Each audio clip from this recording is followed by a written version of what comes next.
2003, Joey founded Match Data Systems in the United States and served as its president from 1987 to 1991.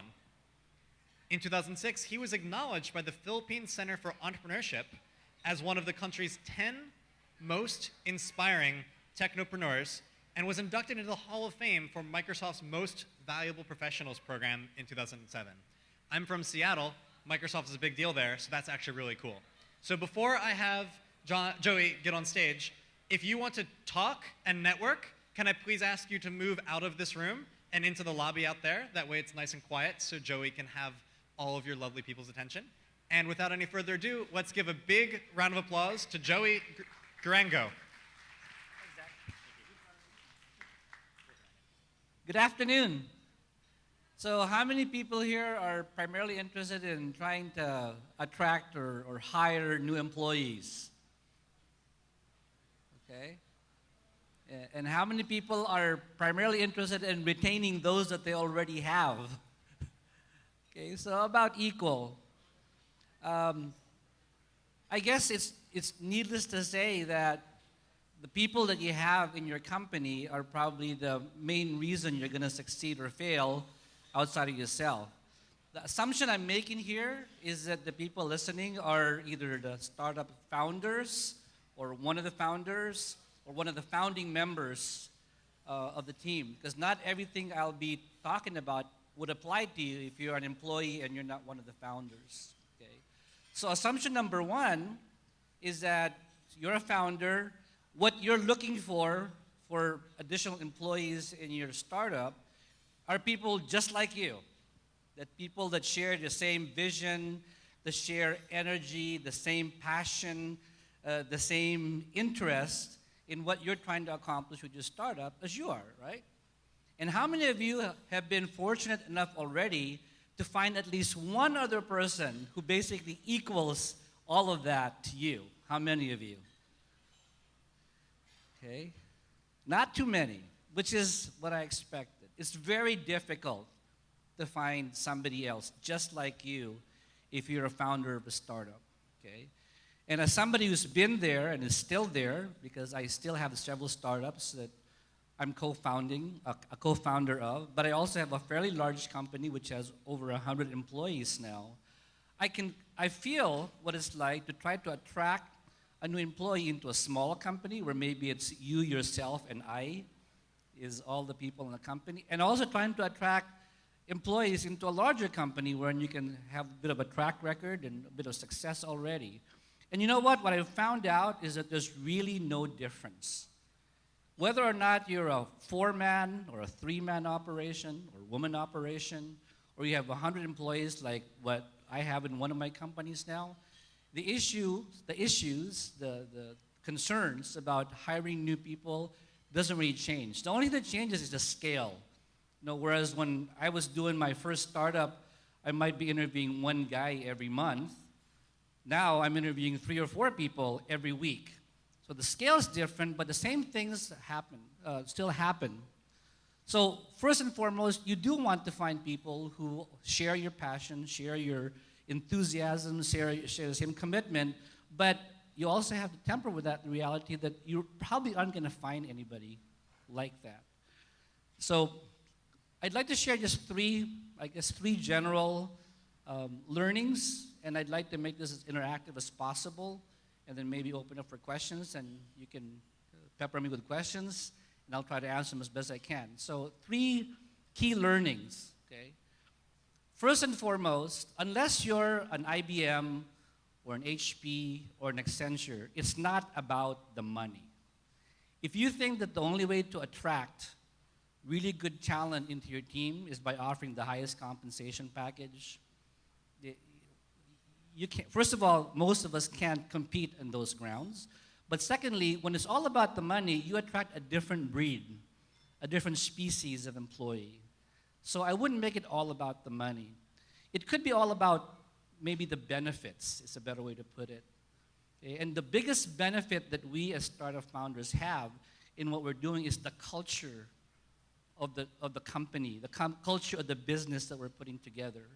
Unlike a larger company, you know, an IBM or an HP or even an Apple or a Google, When you get to a certain size, it's very difficult to influence the culture of the business, how people feel about being part of that team. But when you're small, when you have like less than 10 people and you're the founder, it's so much easier to influence culture. And so you have the unique opportunity when you're small to create a culture, a corporate culture, that would attract the kind of people that you like. Okay? So it doesn't have to be anything, anything grand like having a chef in the kitchen ready to cook meals for anybody 24 hours a day. It doesn't even have to be a fancy office that looks really nice and very comfortable with 42-inch monitors for all your employees. It doesn't have to be anything like that. When I started out in the Philippines back in 1991, you know what our biggest attraction was? We gave every new employee a Macintosh. And if they stay with the company for more than 2 years, they got to keep the Macintosh. Okay? That was the biggest thing. I mean, just telling people, when you start working for, and this is before the Macintosh was a real common thing in the Philippines, right? So that was a real simple thing to do. Simple things like not having to punch in and punch out. Simple things like being able to have flex time. People want to work from home. Things that you can very easily provide to people that larger companies may have a more difficult time managing. So number one, it's not all about the money. It's about the culture and what you offer those people that come in. Okay? Number two, and this is very important, a startup, and those of you who read Lean Startup and have seen Steve Blank's videos know, a startup is not about making a smaller version of a larger corporation.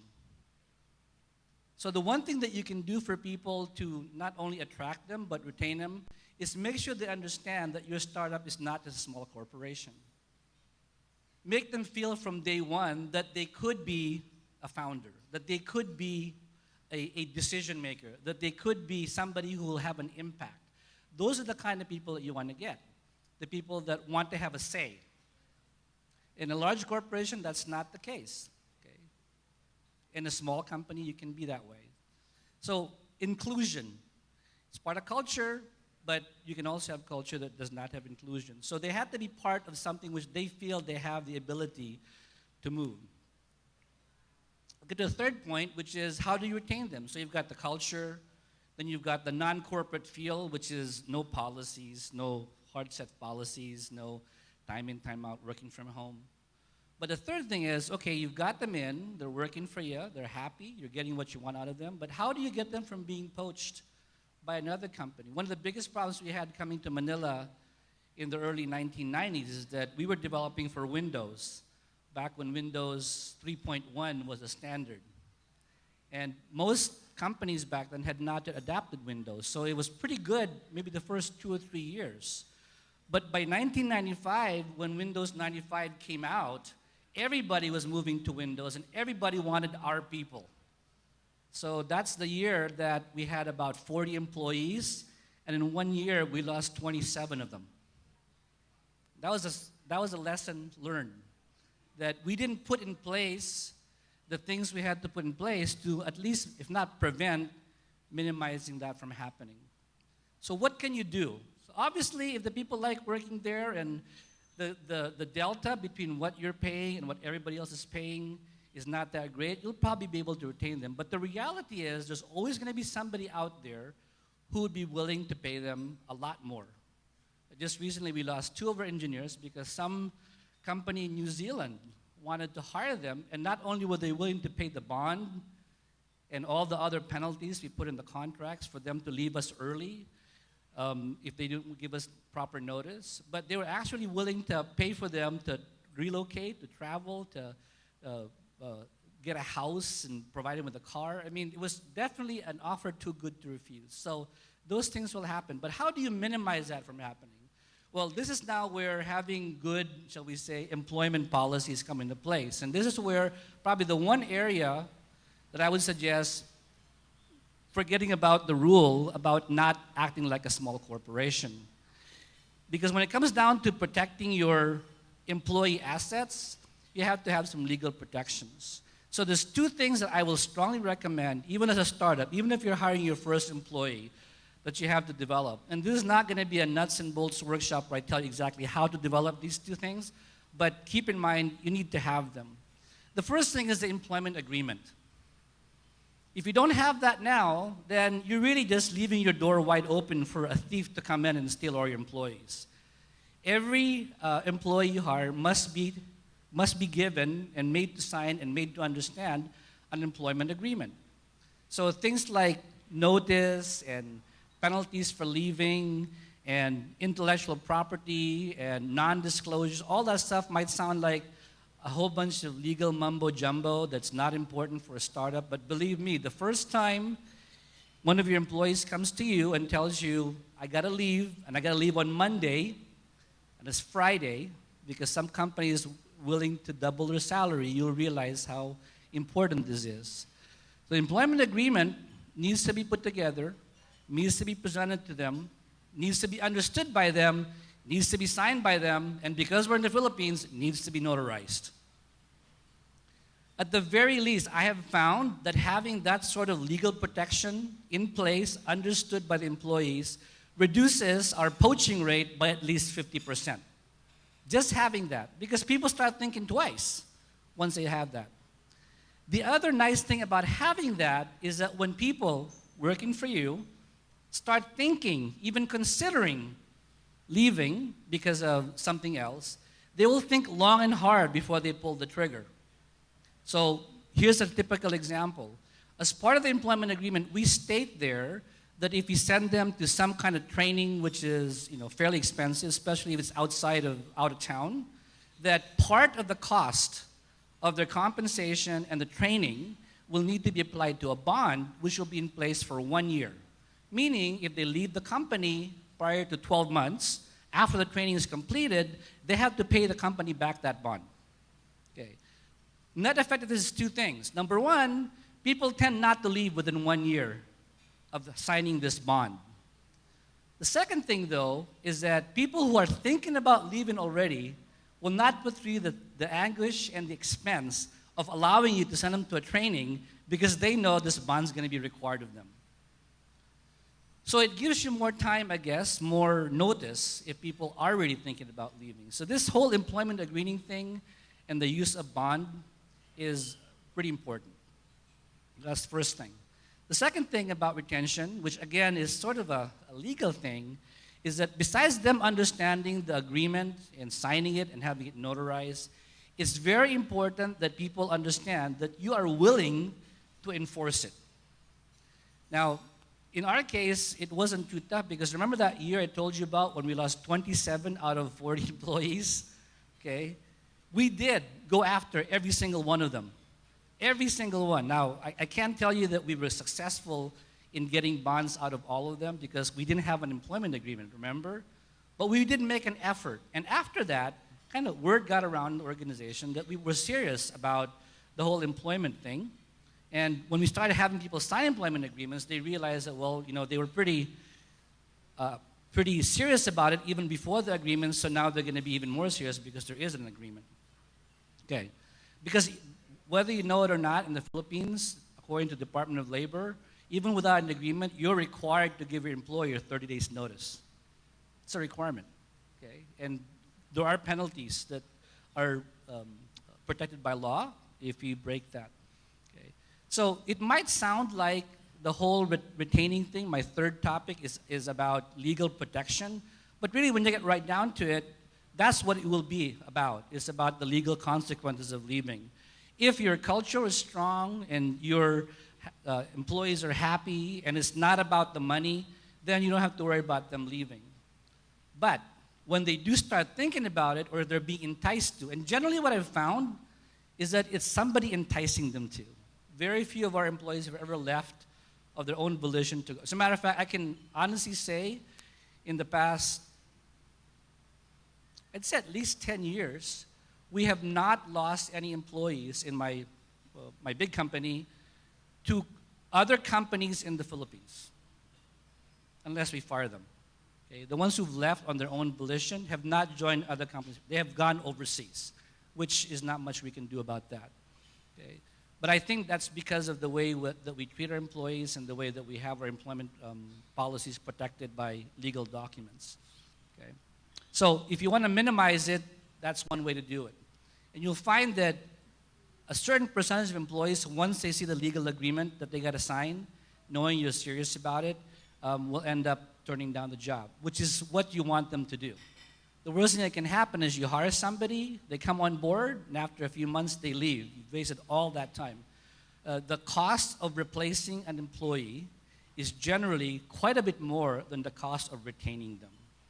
So when somebody joins your team, especially in a startup, when maybe there's only 2 or 3 of you, and you bring in a new employee, that's 25% of your workforce. That's very expensive to lose 25% of your workforce. Okay. So those are my, I guess, 3 tips in this whole topic of attracting and retaining employees. And since I wasn't really sure what the mix of the audience was, I thought I'd leave the rest of this to just open Q&A for people who are much younger than me, and I see most of the audience is quite younger than me, and you may not have had as much experience in hiring or firing or losing employees, and you're just curious how this thing is done. I'd be glad to answer your questions. Thank you very much. So, Zach, how do we do this? Do I have to? Grab a mic. Thank you. We have one question, yes. Hello, what channels do you use to generate applications Good question. that work? Good question. There's 2 answers to that. One, if you're looking for volume of applicants, you can't not use the job boards, right? And in my older company, where we're having to hire a lot of people at any given time, you can't not use job boards. And now, of course, we've also started using social media. Our HR team goes to LinkedIn quite a bit to research people on LinkedIn, and that's if you want to attract people who otherwise are not going to apply because they're gainfully employed or they're happy with what we're doing. So definitely, if you're looking for volume, that's what you got to do. If you're looking for a startup employee, somebody maybe who'll be the first 10 people in your company, I cannot overemphasize the use of your own networks, personal networks. Because one of the things that's going to be very expensive is to hire somebody you have no background knowledge about. In other words, you don't know anything about them. All you know about them is maybe what their reference would tell you, which happens to be their mother, their teacher, and their professor in college. And you don't know anybody who doesn't know them. Now, of course, today with social media, it's quite easy to kind of do a background check on people, right? I don't think I've interviewed anybody in the last 2 or 3 years without going to Facebook or LinkedIn, looking them up, find out who their other 2nd or 3rd degree people are that we're connected to, and then calling those people up. So references, using your own network of people. You've got a great community here. I think one thing good about being part of this startup community is that if anybody is a real bad apple, we can find out real quickly before you hire that person. But definitely, I would use the networks. I would use as much personal references as you possibly could. Especially, the smaller you are, the more that's likely to do. The smaller you are, the less likely you can get the right person by putting an ad in online. You know, and those of you who are still advertising in the Bulletin or Inquirer, you're wasting your time. It's just, yeah. Over here. What kind of non-salary benefits do you think work really great with Philippine employees? Okay. Let me divide that again in 2 parts, entry level and experience, okay? So for entry level people, you know, it's really funny because even the really good candidates that we get at entry level, they're basically just looking for a good starting salary, let's face it. And if you're willing, and you should be, to pay a bit more than the industry average, especially in the BPO industry, it's quite easy to take care of that, okay? But more importantly for entry-level people, you want to be able to sell them on your startup. the fact that they're joining something unique, that they're joining something which is different from going to work for, the big guys, the BPOs, that they're not going to be working on graveyard shift. The knots are probably the best benefits for entry-level people. And of course, one thing you have to understand is that as startups, typically we have people work on things that in a big company, they would not be able to work on for years. And we're giving them all this responsibility, all this technical challenges early on in the employment. So for entry-level people, just a little bit above the average is enough to get good people. For a more senior person, though, I know there's been a lot of talk earlier about this idea of, people don't value equity and stock options and ownership right now. I would tend to disagree with that. Especially if you have a good story to tell and they believe in the story, the chance of being part owner is something which is attractive to the right people, not just because of the financial aspect of it, because for most people in this country, that is an opportunity, that is a scenario which generally will never be available to them again.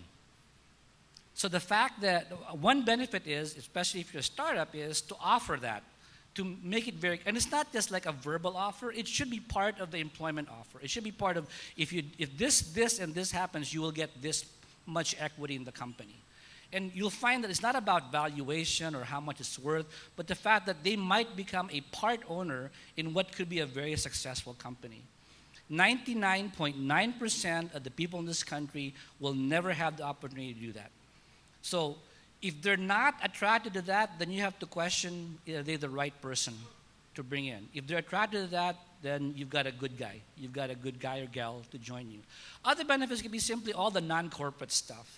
I mean, the fact that people can come into the office in their slippers is a real good thing for some people. The fact that there's no 8 to 5 grind. They can come in flexible hours. The fact that once a week we have everybody catered for lunch. These are really very inexpensive, very easy things to do. But in a startup, you can do them, and that's benefit enough. And what we do generally when people are applying, especially if they're of the more senior variety, our HR guy, and of course for most of you, you're the HR guy, will spend like an hour just talking about what it's like to work in the company.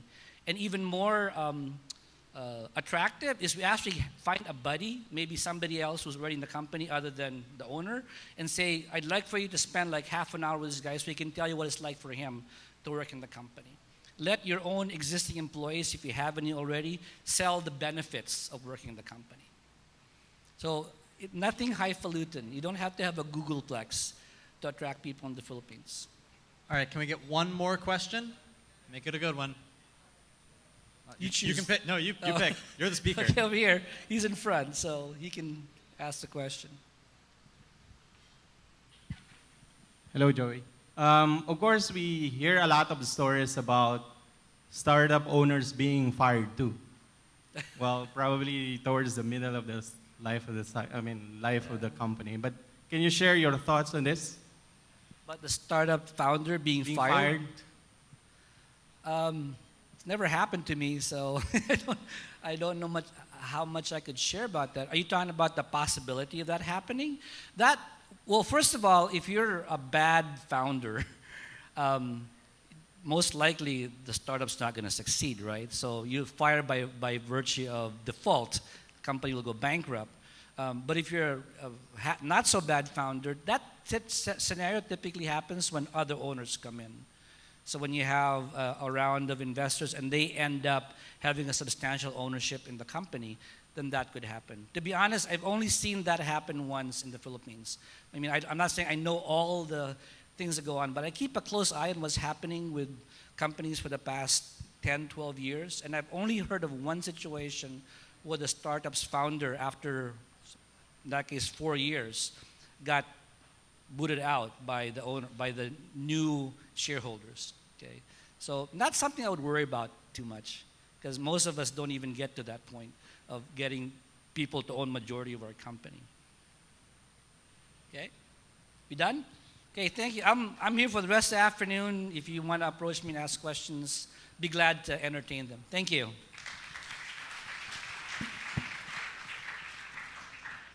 Thank you so much, Joey. That was great.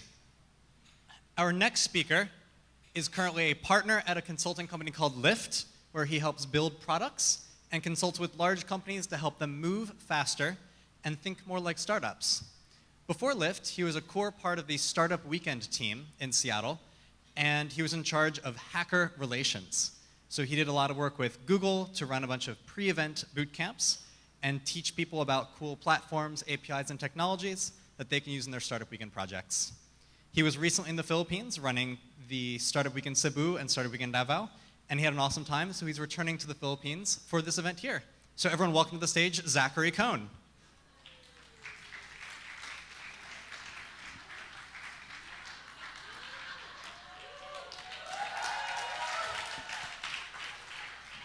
Yeah. Hey. Maybe later. All right, hello, everybody. As our amazing facilitator announced, my name is Zac Cohn. I'm facilitating the whole track, so I had to introduce myself.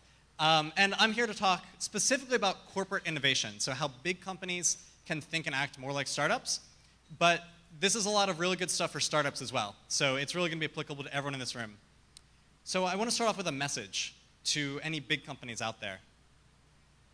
Brace yourself, because startups are coming. Some people have seen Game of Thrones. All right. So why should you care, right? You know, you're a big company. You have hundreds of millions or maybe billions of pesos in revenue every year. You've got thousands or tens of thousands of employees. You've been around for maybe 100 years. Like, why should you be worried about this tiny little team of like 3 or 4 people with $1 million in VC funding? Like, that's nothing, right? Nothing. Well, that's what all of the big retailers in the world were saying about 10 years ago about a little company called Amazon. And now, they're getting their asses handed to them, and they have no idea why. All right? They're being disrupted by this technology company, that no longer a startup, but they used to be a startup, Amazon, and they have no idea how to compete. And so, you know, they're wondering, like, what makes these startups so successful? Like, why are they able to disrupt us? Why are 3 or 4 people in their garage able to take out a company with, you know, offices all over the world? Maybe it's because they're, you know, have higher quality developers. Maybe it's that they just type faster, and they're just able to crank out more code than anybody else. You know, they don't really know, but what they do know is that if they don't change something, they're not gonna be able to last much longer. All right? They recognize they're getting just thrashed, and eventually these companies like Amazon are just gonna put them out of business. And so the real question they're asking is, how do they compete? Right? How do they compete with these startups? And as Sun Tzu said, to know your enemy, you must become your enemy. Right? And so in order for these big companies to beat startups, no offense to all you startups out there, they have to become a startup themselves. Right? They have to know why these startups are successful, what methodologies they're using, what practices, what they're doing so differently, and they have to figure out how they can do it themselves. And it won't be the same, but they need to figure something out. So lesson number 1, you need to be problem-focused, not solution-focused. So raise your hand if this sounds familiar. I haven't said anything, but thank you so much. I'm calling on you for my first question. Some VP or exec somewhere says, I have a vision for the new product or service we're going to build, right? You know, maybe it's based on market research, maybe it's based on a dream I had last night, but I know what we're going to do next. And so they spend months or maybe even years building this new product or service. They have hundreds or thousands of people working on it. They spend tens of millions or hundreds of millions of pesos developing it, and they launch it, and nothing really happens, right? Maybe it does okay. Maybe it's a huge flop, but chances are it's not that like out of the park success they're really hoping for. And the reason for that is because this methodology is old and busted, right? This methodology of, I know what we need to build, so let's do that, is the old way of thinking, and startups can't do that, right?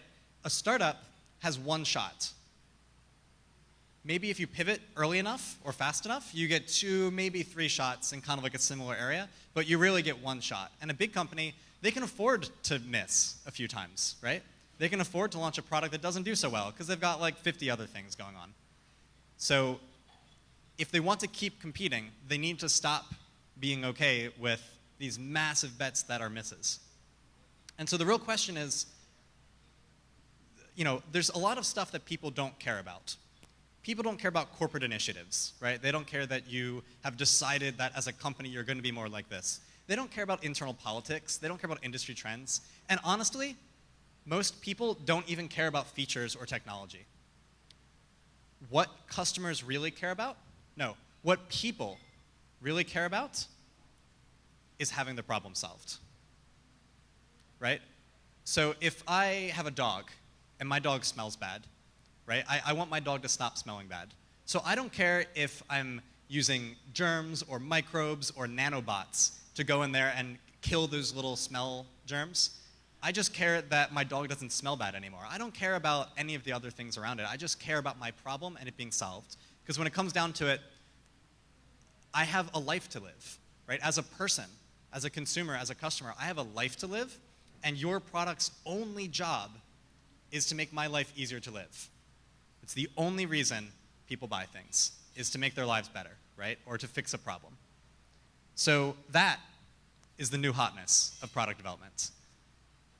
It's the idea that you don't build what people want to build, you build what people want. All right? And so what this means is, and so I come from a developer background, I program a bit, and all you developers out there, even if they're in other tracks, I love you guys to death, but you guys are the worst at this, all right? You guys are like, oh, I just learned about this cool new API or this cool new technology or programming language. Let's use it. Let's build something with this, right? And I love you guys to death, but you got to stop, all right? Because what you want to build is not what customers want to buy, right? Maybe if you're really lucky, maybe you'll get luck into it, but chances are you need to focus on building what people want, not just building what you want to build. Uh-oh. There we go. Lesson number 2, what Eric Ries got wrong. So who here has heard of Eric Ries and the whole lean startup stuff? Yeah? Let's be a little bit more enthusiastic about raising our hands so I can actually see. There we go, there we go. So for those of you who haven't, and for those of you who have a good refresher, this is kind of one of the core principles of this lean startup methodology. It's called a build, measure, learn loop. So the idea, do I have a laser pointer? I do have a laser pointer, cool. You build what's called an MVP, or a minimum viable product, right? That might mean, it might mean a little bit of code, it might mean paper prototypes, and there's a lot of things it could mean, but basically the smallest, tiniest, most feature incomplete thing that you could possibly build to show someone and say, hey, would you want this? Does this solve your problem? Then you launch that, and you run a bunch of experiments, and you measure your results. You have a bunch of data that you're collecting, and you're measuring all that data. And then go to the last stage, which is the learn phase, where you look at all your assumptions, and you look at all the data, and you say, okay, well, does this data validate my assumptions? Does this prove what I thought, or does it disprove what I thought? Because often it will disprove your theory. And then, because it's a loop, you go through it again, and again, and again, and again, and again, until, theoretically, you have a successful company, right?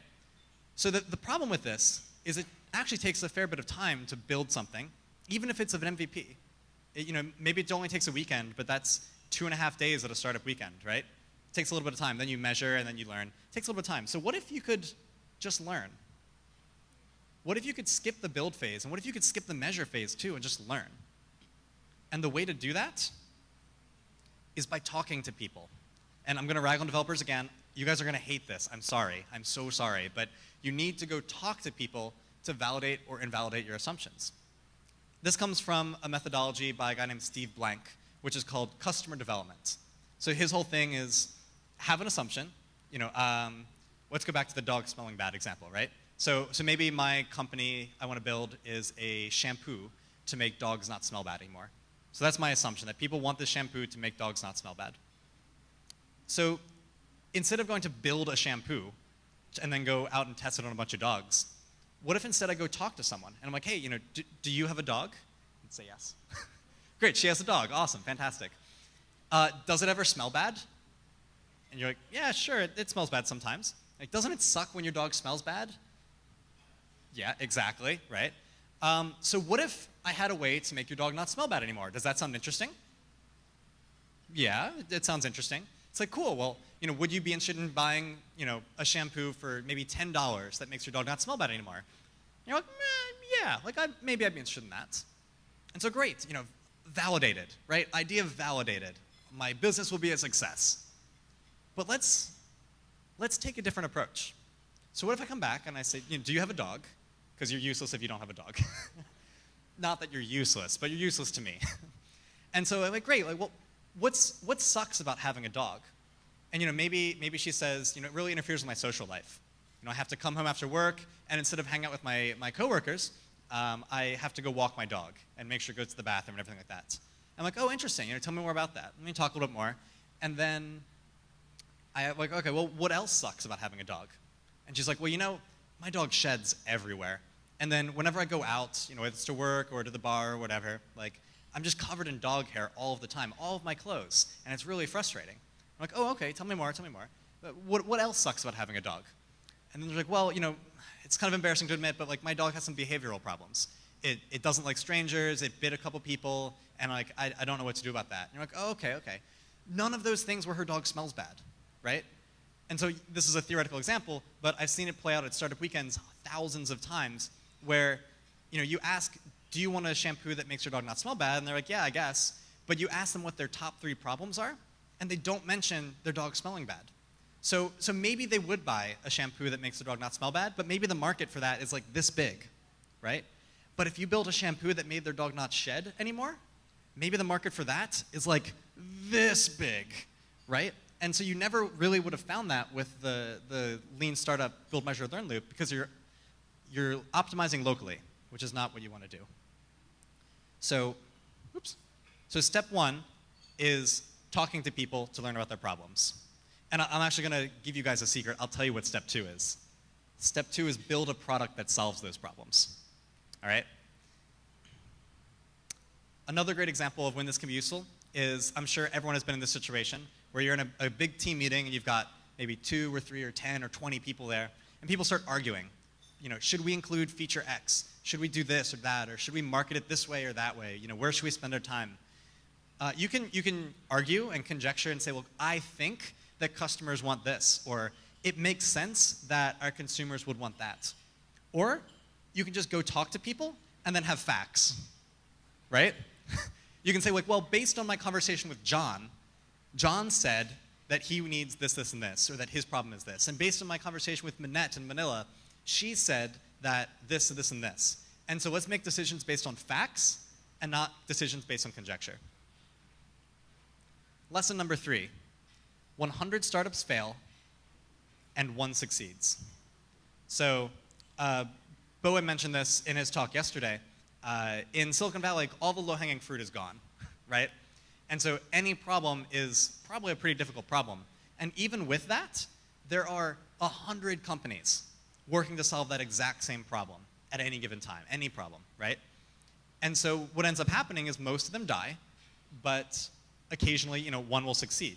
And it turns out the startups are less like this, giant building story tall, mechanical robots that are pretty difficult to kill. And they're more like this, cockroaches. Any individual cockroach has a pretty low chance of surviving. It's pretty easy to just accidentally even step on a cockroach and then it's dead. But as a swarm of cockroaches, some of them are bound to survive, right? Some of them are bound to succeed. So big companies have an advantage. What do you think that advantage is? They have a tremendous amount of money, right? Compared to a startup. Maybe they're not super profitable, maybe they're not Apple or Google, but big companies have a lot more money than any startup does, and so they can use that, right? So instead of putting all of their money on one big bet and hoping that that one succeeds, they can try a lot of different things, right? They don't have to be a cockroach and try just one thing and hope it succeeds like a startup would. This is where they're different than startups. They can be a swarm of cockroaches, right? They can try 100 things. If Globe or Smart or one of the other big companies here in the Philippines dedicated, I don't know how much money, but dedicated 100 people, right, to experimenting around some new problem that they want to solve. And instead of sending those 100 people off to solve that problem together, they split them into 10 teams of 10 people or 20 teams of 5 people, they could have 20 different solutions to that problem, and they could go experiment with all 20 solutions and then see which one seems like it'll be the most successful, right? And that will be crazy, because then when you find the one that is successful, even after a whole lot of false starts, where it just doesn't go anywhere, it's really sad, really sad. But then eventually, she pushes a little bit harder, it hits the next one, and then they all fall down, and that's when you go Super Saiyan, right? That's when you dump all of your money into that one, and you really charge it up, and then it goes crazy, and it makes you $1 bajillion. It creates a new industry, it creates a whole new market, and that is when, as a big company, you can really innovate really, really well. So recap time. How can big companies stay innovative? And for all you startups out there, how can you guys make sure that you're doing a better job than the big companies who weren't here at this conference? Because you guys have an advantage now. You know the secrets. They don't. Focus on the problem, not on the solution. I don't want to hear you say, if I'm talking to you and I'm like, oh, what do you do? I don't want you to say, oh, we have this new facial recognition technology that can, do you take a picture of your face and it can tell if you're lying, tell if you're scared or upset or happy or sad. It's like that. Cool story, bro, but like, that's not a business, right? That's a technology, and that's great, but it's not a business, it's not a startup. So instead, tell me like, oh, well, haven't you ever, I'm a parent, I'm not a parent, but this other theoretical person is a parent, and sometimes they find their kid with their hand in the cookie jar, and the cookie jar is empty, right? And they're like, little Johnny, did you steal all the cookies? And they're like, no. Well, now you have an app, and you can just take a picture of their face, and you know they're lying, right? You can get them in trouble. That is a startup, maybe not. But it's not a technology is the thing. Number 2, don't jump into lean startup. Do customer development first. If you want more resources on this, you can talk to me. We're actually producing a lot of resources around this that are just free on YouTube and on our blog, but there's a lot of other good blog posts and books about this as well. I really encourage anyone who's doing product development, whether you're a big company or a startup, to research customer development, right? Research these customer interviews and go talk to your customers before you ever write a single line of code. They will tell you what to build, then all you have to do is build it and then take their money. It's so great, it's so easy. Number 3 is experiment a lot. As a startup, this is a little bit harder, but you can do it in very small batches. As a big company, it's a little easier, and you can do it in some slightly bigger batches, and you can run a lot more experiments, and it's fantastic. So sometimes you'll find something that you don't understand. You just kind of get, I don't know why that just sucks my mouth in, right?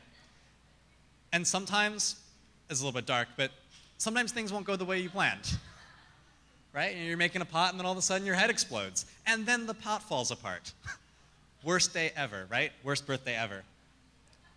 But keep these 3 lessons in mind, and you, as a big company, can stay relevant and stay innovative, and you, as a startup, can take out some of the big companies that aren't in this room today.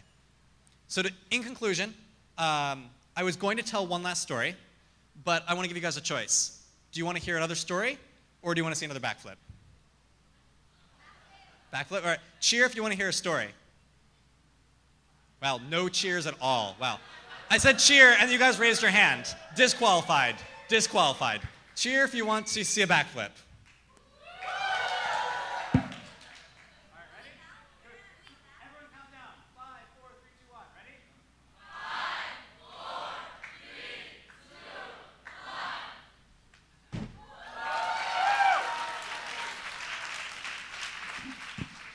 Thank you very much, and have a great day. Wow, that was a great talk. Wasn't that great? I had so much fun. Man, I was sitting in the back, and then I had to go to the bathroom, so I left for a little while, and I missed what lesson number 2 was, but it couldn't have been that important. But it was a lot of fun to watch. Thanks very much, Zach. Thanks very much. Thanks, Zach. It was good to be here. Our next presenter for today, his name is Robin Gurney. Robin is an internet marketing veteran and entrepreneur. Since 1997, he founded, ran, and sold 2 European internet marketing agencies and directed hundreds of internet marketing projects for organizations throughout Europe. Then I'm turning the page, and he is also measured on internet marketing at numerous European business conferences and universities. Robin Gurney will present extracts from the state of digital marketing in Asia, 2013 report published by e-Consultancy in association with Campaign Asia Pacific. So let's give a huge round of applause to Robin as he comes up on stage. Hello, everybody. Great. So you know, here in the Philippines, when I say hip hip, what do you say? Great. So for two people, Tina Amper, of course, I'm not sure if she's here, probably not, floating around, and for Ben Skelton, because he introduced me to Tina, and Tina introduced me to this, and here I am. So for Ben and Tina and all the teams and sponsors and everything else, hip hip, hip hip, hip hip. Thanks for the flicker. I love flickers. Okay, I'm one of these people who just need notes, so I'm really sorry about that, but I just can't function properly without them. On yesterday, Mon Ibrahim from the DOST-ICTO said that one of the targets for the Philippines was to create 5 startups by 2016 with $1 million turnover, and that those startups are internationally recognized. I'm not saying that that is necessarily the target of the country, but it's one that government seems to have set in order to perhaps, if they hit that goal or beat that goal, then there'll be more money and more support coming into the whole area. So that's sort of good to bear in mind. So actually, I think that Philippines doesn't need startups. What it needs is just successful businesses. Profitable businesses. The startup thing is just a phase of becoming a profitable business. Now the VCs, whatever they tell you, one thing I don't like about VCs is that they gamble. They'll invest in 100 companies. And frankly, they don't care if 98 fail. As long as they get 2 that succeed, that makes the fund or whatever big enough to return the money to the investors and make their profits, they're happy bunnies. But I care about all 100. I don't care just about the 2 successful ones. I want all of them to win. I don't think failure is acceptable, like some people have said. So, my friends, when we consider that ideas are cheap and execution is everything, that means you need great sales and great marketing. And marketing hasn't really been spoken about much here. There's been a little sort of mention of monetization and, you know, reaching the market and scaling. But there is this thing called sales and marketing that's sort of in the middle there, which is pretty critical. So, and that if we look back to what the government goal is, that means not just sort of good sales and marketing nationally, but also internationally.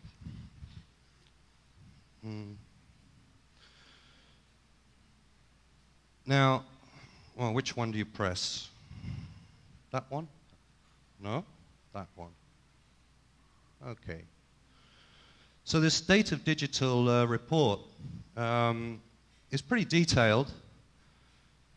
It's brought out by a company called econsultancy.com. Does anyone know econsultancy.com here? Okay, well, check it out. Check out econsultancy.com. Fire it up on your browser and have a quick look. It's brilliant. I'm a fanboy. I don't work for them. I'm an independent, but I've been using their services for about 11, 12 years since they started, and I think it's brilliant, and I don't think if you're serious about digital marketing that you can do without it. I'm not being paid to be here. I don't get anything for it. I'm just here because I'm like an evangelist, if you like, for what they do. I think they're great. I'd love to go into a lot of detail, but I can't because we don't have enough time. But they interviewed hundreds and hundreds of companies across Asia, and here's some of the results. A bit about me, very short. You can read on the slide. I'm not going to read off the slides, but I live on Bohol. I guess I'm one of these T-shaped people in that I've had 16 years experience of digital marketing. And so everything from, you know, SEO and usability and analytics all the way across through to sort of a much deeper understanding of what I call content strategy and content marketing. And I'll mention a little bit more about that later. And I've advised governments and Lots of startups, lots of big organizations, lots of small organizations. And Ron said that Filipino startups have an opportunity to make money with their seed money. And if not, they're in the dead pool. So that means you've got to get your marketing and sales right with that initial funding that you have. You don't have a lot of breathing space. You know, you can't like use up the fund money and get yourself a nice car and have a lovely office and everyone's on Mac Pro and then you've got no sales, because if you haven't got enough sales by the time the initial funding runs out, bye-bye. Maybe you're back to Jollibee. So it's critical that you get the marketing right. E-consultancy, well, I said what I said before about them, so I don't need to go into that again. That's what they do. There's all these online resources, blogs, you know, forums, tons of reports, white papers, data, templates, fantastic template section. Like if you want to do SEO, or you want to do social media campaign, or how to do content strategy for your site. It's like just big stack of templates. So you don't have to reinvent the wheel. You can just download the template. It's pretty good. I mean, obviously you have to customize for your needs.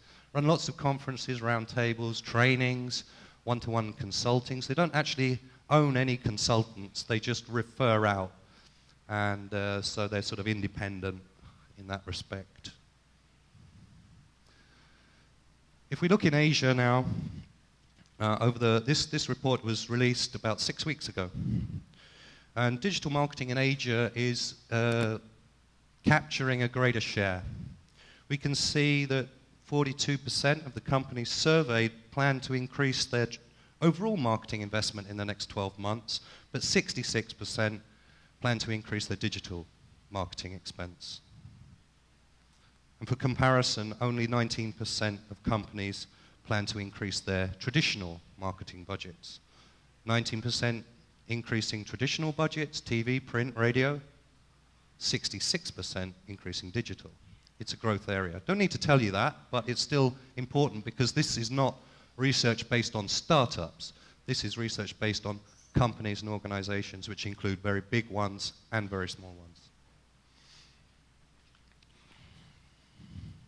And what do you think, like the big thing that people are predicting for marketing next year in Asia? What's the number one? Anyone want to have a guess? The number one channel? Is it Facebook? Is it mobile apps? What is it? Mobile apps? Mm-hmm. Nope. Content. Content marketing. Now, a lot of people are going to scratch their heads. What the hell is content marketing? I haven't even heard of content marketing. I've heard of SEO. I've heard of social media. What's content marketing? Well, I'm going to tell you a little bit because content is my area. I love content strategy and content marketing. That's for me what it's all about. And what is the internet? The internet is just content connected by links. Different content. It could be some feature, video, photo, text, PDF, whatever. It's just content. And it's connected to other content by links. So if you want to succeed, you've got to have great content and a great linking strategy. Lots of links, lots of content. You win. It's really that simple, I think. And so how do you get great content? I mean, in the previous talk, we were talking about solving problems. And a lot of people talked about solving problems. I think that sort of misses it a little bit. Problems are okay to solve, but it's more about needs and desires. We all have personal needs and desires. They're not necessarily problems. I'd like to be richer. I'd like to get my better hair back. Maybe I'd like to dance better. Maybe I'd like to be whatever.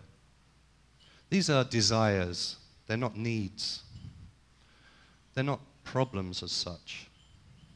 Okay, maybe that's a little problem, but I can deal with that without an app. So what you do when you want to create good content, you list all your audiences Now, when you talk about the audiences for your content, most people are thinking about the potential customer. But it's not about the potential customer only.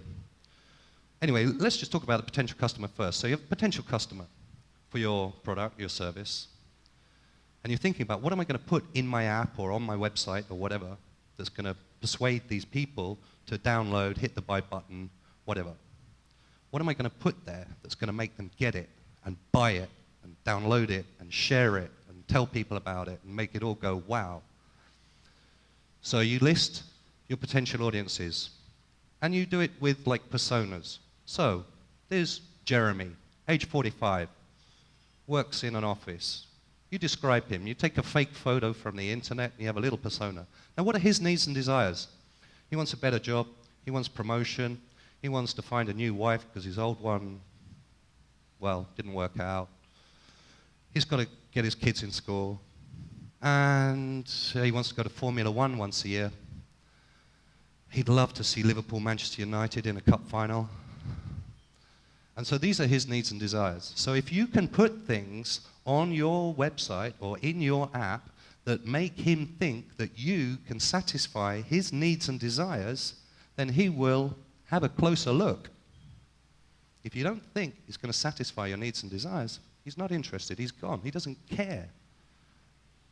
So list all your audiences. Then who else you've got? Well, you've got your existing clients. Don't forget about them. You know, having a website, for example, that just is about attracting new business, and you're not doing anything for your existing customers. And what about your investors? What about the media? What about potential employees? These are all audiences. They all have needs and desires. You've got to put stuff there for them too.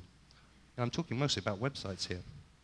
So, and when it comes to the marketing side, so that's like content strategy for a website, but when you want to do marketing, you want to pull everybody into the site, you've got all these different channels. You've got Facebook, you've got LinkedIn, you've got blogs, you've got your own blog, you've got Instagram, you've got this, you've got that, you've got search, you've got different search engines, paid search.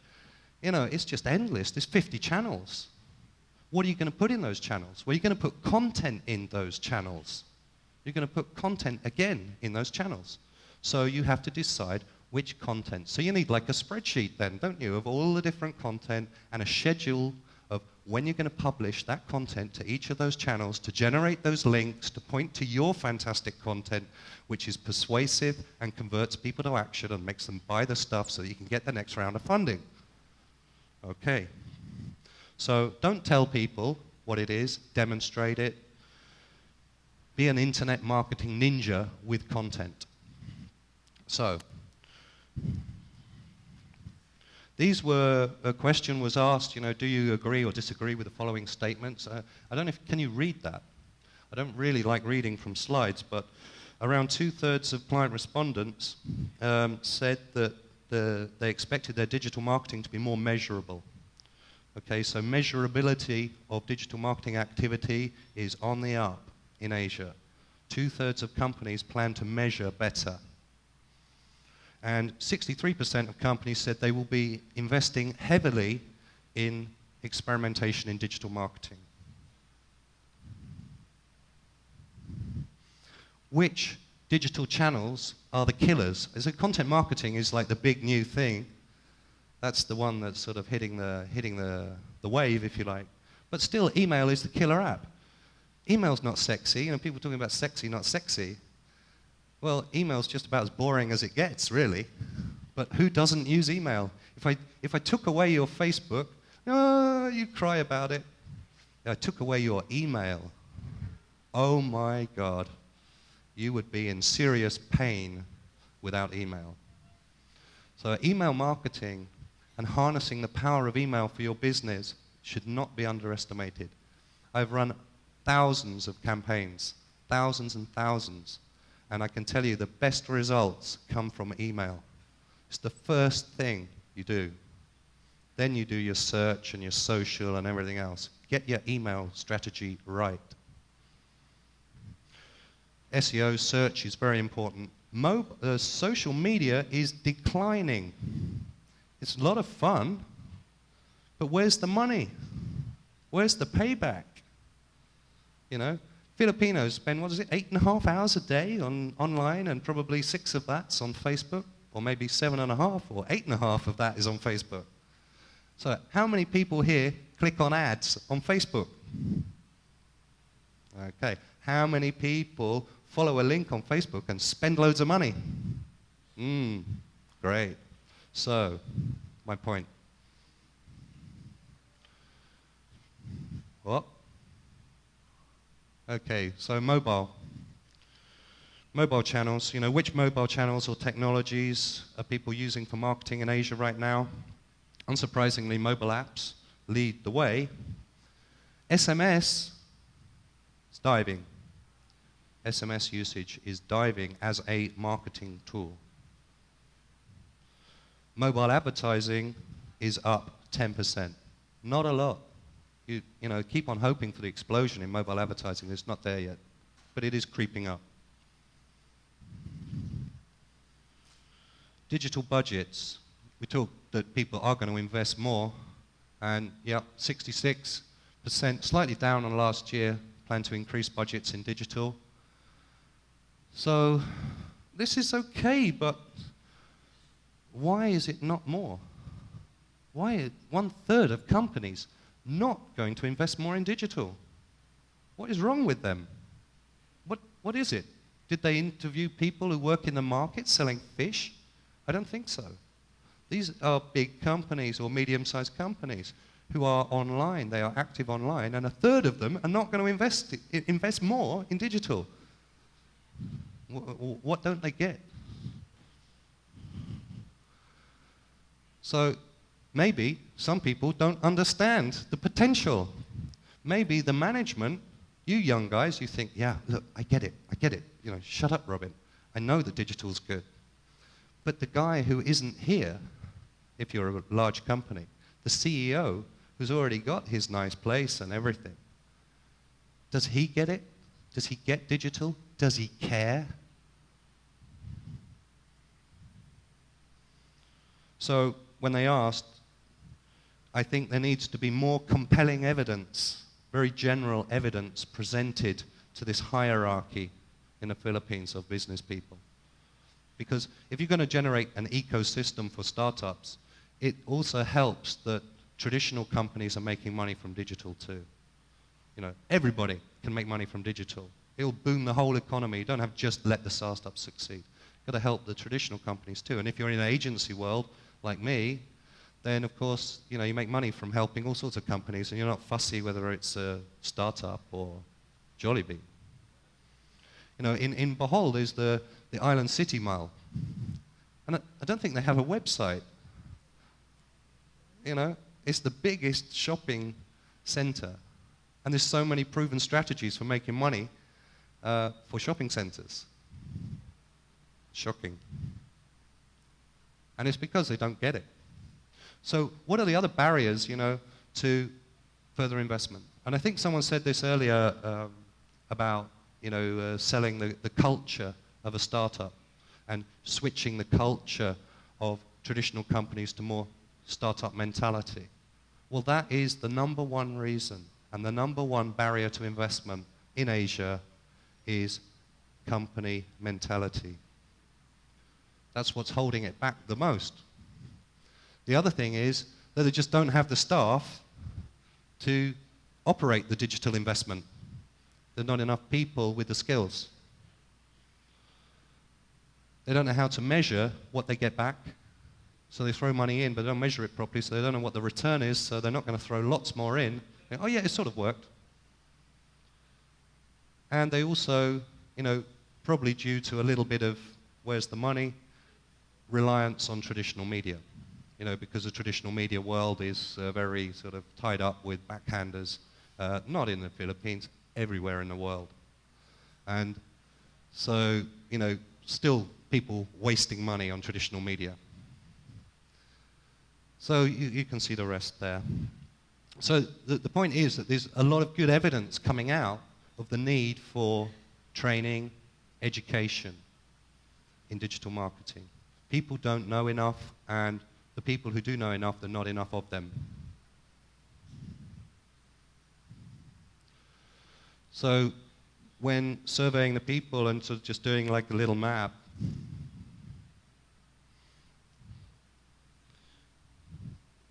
Oh, yeah. No, don't worry about it. This company culture thing, I just want to go back to that for one moment, that number has increased 50% in 1 year as the main barrier to investment. Hasn't gone down. It's increased 50% in 1 year as the biggest barrier. So I don't know what to make of that exactly. It's such a shocking number. When they ask people what are the challenges around digital skills and training in Asia, in their country, then this was sort of the map that came out. But I'll just highlight, I got a list of all the responses, and I just picked out a few that sort of stood out for me. One was that people like to see case studies, but there are no case studies relevant to their country. Nobody wants to look at American case studies if you're dealing in the Philippines. Lack of planned and sustainable approaches within organizations. It's all very random. Let's do some AdWords. Let's do a bit of Facebook. It's not organized, and sustained. Unstructured trainings, theoretical trainings, people going to events, someone standing on the stage talking about why AdWords is great, how cool it could be, and here's some features. And then they go back to the office and they don't understand how to do it because it wasn't a practical training. It wasn't hands-on, right, let's sit down, open it up, go here, do this, do that, open an account, let's get the first ads running, get your credit card out, whatever you need to do, So there's a huge gap between strategy and execution. Massive gap between strategy and execution. Come back to this thing that ideas are cheap, execution is everything. It's all right to have a nice idea. And there's also a need for a much better understanding of analytics. Data analysis is important. So just going back to what these e-consultancy do, because I am sort of pitching them a little bit, they do all that stuff, or they link to people who do all that stuff. So I don't know what facilities there are for like digital marketing training in the Philippines, but have a look at that and compare it to what's available locally, and do some searching online, and see what you think. They have these cream events. So if you've got a bit of money, because they're not cheap, and you want to mix with the top professionals in Asia, in marketing, in digital marketing, and you want to sit around a table and deal with the issues and really get into it, then they have these fantastic round table events. Can we just play a video, please?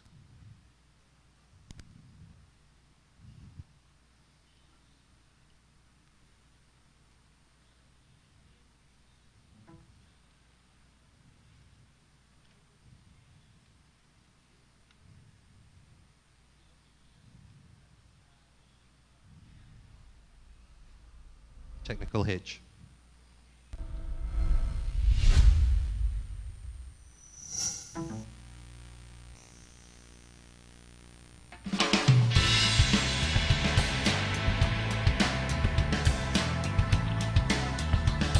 Digital Cream to me is a very different type of event where it's not panel-based, it's not a bunch of people speaking at us. We get to sit with some of our peers and hear about the different challenges and ongoings within other companies, as well as hear thoughts and feedback about what we're doing and how we're thinking. They're meant to be personable, so we like the fact that about 130 to 150 people, they're very accessible. If you want to meet someone, you will meet them, you will be able to network with them. I think this is a great opportunity to come someplace for 8 hours and learn something and hear from great people, great speakers. I think the roundtables are really interesting because for me it's almost reassurance, because you kind of think you know what you're doing, but you want to sit with other people and just get that reassurance that actually what you are doing is the same as what other companies are doing, and kind of share stories, share tools, share agencies. Well, a lot of what we've heard about today is it's really the continuing complexity, and digital marketing continues to get more and more sophisticated. The specific functional areas just get deeper and deeper. The tools that you can use get more and more complex. So people are still trying to manage all the offline components that were there before, and now they're trying to weave in this ever increasingly, complex sort of online world. I think the most important thing, especially in the roundtables that I was doing, which was social media best practices, was really that in social media there really aren't very many best practices. And so in a sense it was really all about trying to find out what each other was doing and this kind of comparison that's going on. How did that work for you? The attribution table in particular was really interesting. We're talking about a lot of the challenges that exist with attribution, mapping online with offline activity, and some of the challenges around all the different devices people are using. So iPads, mobiles, PCs, they're all different IP addresses. How do you get them to work together? A lot of the things that I've been able to get from these roundtables is confirmation on certain things. There's a lot of, I have pages of theories and things that I could do at work. But to be able to talk to other people about it and kind of see their experience, you kind of go, all right, I think I'm going to make this decision when I go back to the office, or maybe I'll push to do this maybe instead of that. And it's much different than, than any kind of conference that I've ever really been at, because of that kind of sharing that usually goes on at the cocktail party when you've already got a couple of drinks in you. Everybody should be doing this. I mean, you really can't work in digital and just sit in your little isolated area and not learn and keep developing your skills. It's essential.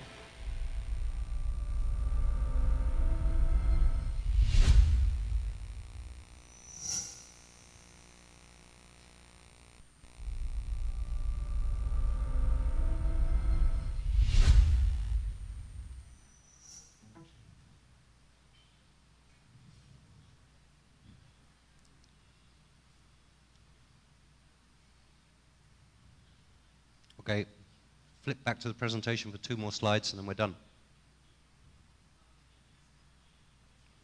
Okay, thank you. So, in Asia coming up, by the way, there are 3 of these roundtable events that may, well, Sydney's I guess not, not Asia, but they're nearby, or the nearest ones. There could be some interest perhaps from somebody to try and get e-consultancy here. There is no presence in the Philippines. I think they're in 30 or so countries, but they're not here yet. And it might be interesting to have discussions with them and get them here somehow. Maybe a local representative, maybe someone becomes a local representative of e-consultancy. I'm not saying that that's on offer. I can't speak for them. But I just suggest that someone might want to create dialogue with them. This presentation, by the way, if you search for, digital, the name of the talk in SlideShare, I put this presentation in SlideShare so you can see it there, and all the links are active, and my speaker's notes, old version of my speaker's notes are there as well, so you can find it. So, I suggest that you go and have a look or email them and try and get a discount or whatever. Okay, it's Q&A time now. We're going to flip it. I've got the question. I've got one question, and you're going to give me the answers. Now, I know Filipinos are shy, so you're probably not all going to stand up and give me answers, and we don't have time for it anyway. So what I want you to do is to bombard me with emails, please. Okay, my email address is robingurney@gmail.com. And I would like you to tell me, what are the biggest barriers to digital marketing in the Philippines? What is stopping people making money online with very good online marketing activities through mobile and internet? What is holding it back in the Philippines? Now, the reason I'm asking you that is because I have to write for some media about this event, and one of the questions I've been asked by the media is that. What's holding it back here? Marketing. I'm not talking about startups. I'm talking about marketing, online marketing, internet marketing, digital marketing. What's holding it back in the Philippines? robingurney@gmail.com.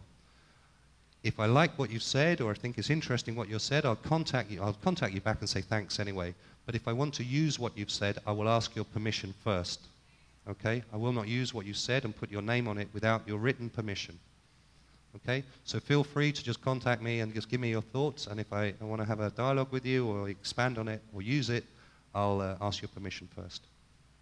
So please do it, because this, what I'm writing will be read by a lot of people outside the Philippines. It will get attention. And it's important that people understand what's going on here for you and also for outside. Sales and marketing, you don't win online without brilliant sales and marketing. You cannot win. Impossible. People say, oh, my thing will go viral, word of mouth.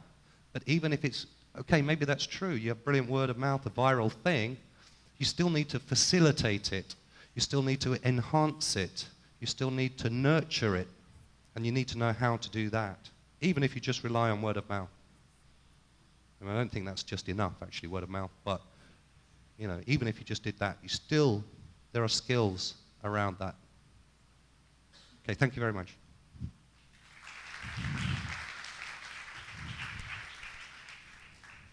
All right, test. That was awesome. Thank you so much. So we've got a couple minutes. The first thing I want you guys to do is write an email. What's your email address again? robingurney@gmail.com. Please, please. And how do you spell that? It's sort of there. That's true. It's around. Robin, R-O-B-I-N, G-U-R-N-E-Y. Great. That's awesome. Okay. So we've got a couple minutes. I want you guys to write an email to Robin, and I think it'll be really interesting stuff. Or you can come and talk to me in the break, you know. And talk to him during the break. And then we're going to spend about 10 minutes talking amongst ourselves. And I want to challenge you guys with some more questions after you email Robin. I want you to think about the talks that you've seen today in the afternoon session. And I want you to talk amongst your table about the 3 most interesting things that you've all learned. And then as a table, I want you guys to kind of decide whether you vote or whether you just kind of talk about it on the top 3 things the whole table has learned, right? So maybe 1 from you and 1 from you and 1 from you. And just kind of think about all the things that you've learned. And let's try to write down an actual list. And then before we start the next speaker and session, I want you guys to bring up that list to me, and we're going to do something with it later, okay? So for the next about 10 to 12 minutes, you're going to write an email to Robin, think about and talk about the top 3 things you've learned, and then as a table, write down a list of the top 3 things you've learned, and then bring them up to me, and I'll be sitting up here, okay? Let's bring up the music a little bit too, and see you guys in a few minutes.